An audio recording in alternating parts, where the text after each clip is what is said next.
Hi there, this is Izzy, and this week it's time for part 2 of the Neofinetia root diary.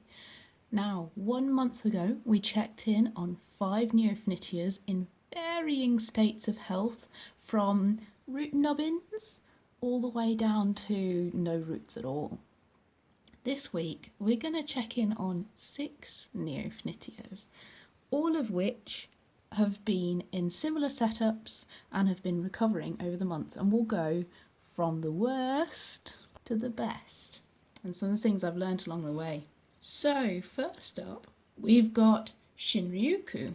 Now Shinryukou is distinctly the worse for wear. Now let's take a look at this one. This one started the root diary with 3 leaves, not looking great, a nubbin of a root, but recently it's begun to drop its leaves, and I don't think this one is going to do very well at all. Now, I have a suspicion that none of the orchids with sort of dying leaf sheaths up the stems are going to do very well. And I will show you another one that's not doing the best as sort of a case in point. This is perhaps the next worst one out of the rootless Neofinitias, and it's the Awaji. This started with 7.5 leaves, and it's been slowly cutting off access to each leaf, so shearing them at the 2K, the leaf joint, recovering the resources. But what it hasn't done is grow any roots or do anything productive out of the stem. And I have been wondering whether both of these are potentially older fans from a larger plant. And maybe the older fans can't adapt and are not able to throw out the new roots, because that's happened for both of these, where they have got the old leaf joints around the stem. This one had an old root that died quite early on, and unfortunately it's also happened to my large Unkaku. So my large Unkaku started to yellow from each leaf shortly after repotting, and it has sequentially lost every single leaf, and now it has come to a very sad end. But when I got the Unkaku, it also had these leaf sheaths at the base, indicating that it was quite an old fan. And I have a feeling that these ones with the leaf sheaths are probably the older fans, and therefore they're just not adapting. Next up, we've got a couple that are potentially starting to adapt, but haven't done a lot yet. So we've got the replacement Komachimusume. Now this one had 3 little roots at the beginning of the root diary, and it had this many leaves as well. There's not a huge amount more hydration on the leaves, but what we are starting to see is that these root tips are not black, but they're starting to sprout. So this one is actually coming to life. 2 of these have got root tips that are active and alive. This third one is still black. I don't know if that will do anything. But this one is showing signs of life. So this is the Komachimusume that I was given as a gift along with some others. Now here's one we haven't had on the root diary before. I was given an unnamed additional orchid, and so this is its first time in the root diary. Now, much as with the Komachimusume, it has a couple of leaves that are slightly dehydrated, and it also has these root tips which are beginning to sprout into life. Both of them are showing evidence of sprouting again from the tips. So once again, these are both very young fans in contrast to those older fans.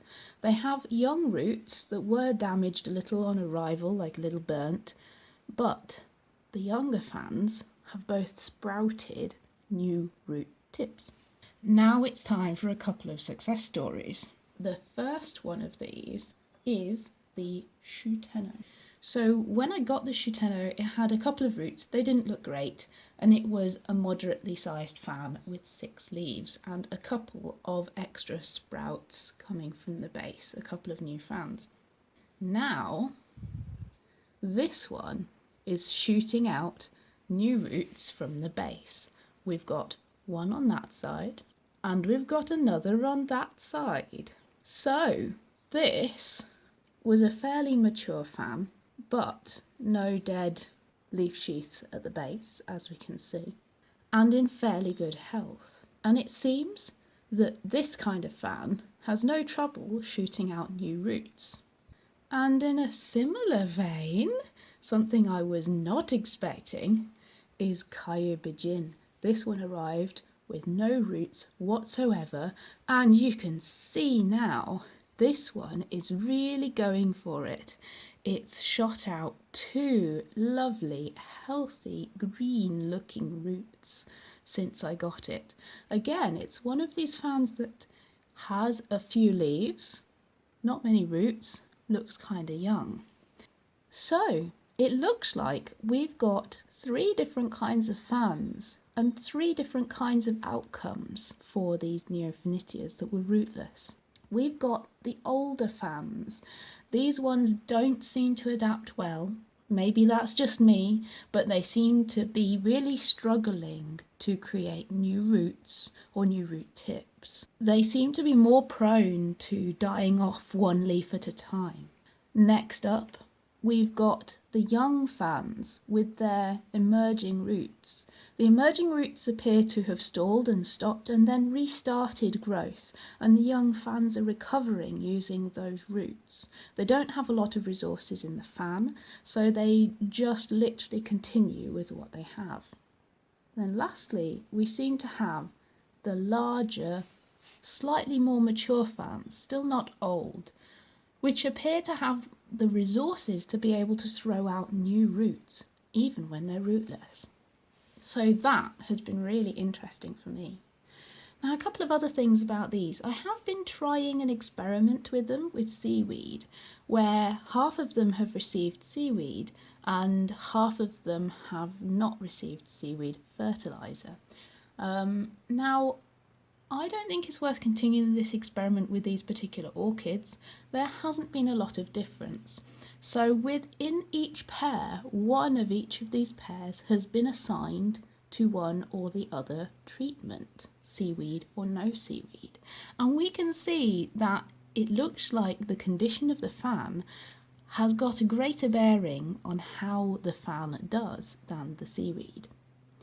So at the moment, I'm not totally sure that seaweed is making a difference to these particular fans that is greater than the condition of the fan itself. Maybe it's making some kind of difference. I'm not sure. I couldn't say.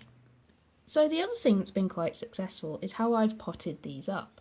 So I'll just show you with Kyobijin. So this is the setup I've been having with Kyobijin. You can see I've got a cocoon of moss down at the bottom is damp because they've been watered. This is quite a light, airy mini hydroponics pot, and I've used some little toothpicks, wooden stakes, so that I can hold up the plant inside it. So the Kyobijin has been sitting in here, in this little cocoon of moss down around the base, and that's given it high humidity but has kept the leaves free, and the toothpicks have helped support the leaves, so they've helped keep the plant upright all this time. So all of these plants have been in a similar setup with varying amounts of contact between the base of the plant, the stem of the plant and the sphagnum moss, depending on how well developed the plant was. This has been going rather well, so well in fact that I have repotted my ill-fated Tolumnia into this sphagnum moss setup, and I'm starting to give it these rapid wet-dry cycles and the acidity of the sphagnum moss to see whether that wakes it up and stirs it to action. So that's the Neofinetia Root Diary Part 2. It seems like the greatest influence on how these orchids did and what they developed next was how the state that they started in. So we see that the oldest fans didn't do well, the very young fans with very little roots, but very young roots, resprouted those roots, and the slightly older fans appear to be throwing out new roots because they've got the energy. I don't know whether this is a universal trend, but it certainly seems to be the case here. I haven't noticed a great difference of using seaweed fertilizers, and it's certainly something that I want to experiment with more thoroughly in the future. But it looks as though the biggest influence on the success of these fans was the state of the fan and not the fertilizing regime. Finally, the sphagnum moss setup with the little slatted pots appears to be working quite well for these neos, and so I'm trying it out on some other problematic orchids that I have. So for now, that's it from me. It's been lovely to see you. If you like this video, give it a like down below. If you'd like to see more, just subscribe to the channel. I hope you have a great week ahead. Bye for now.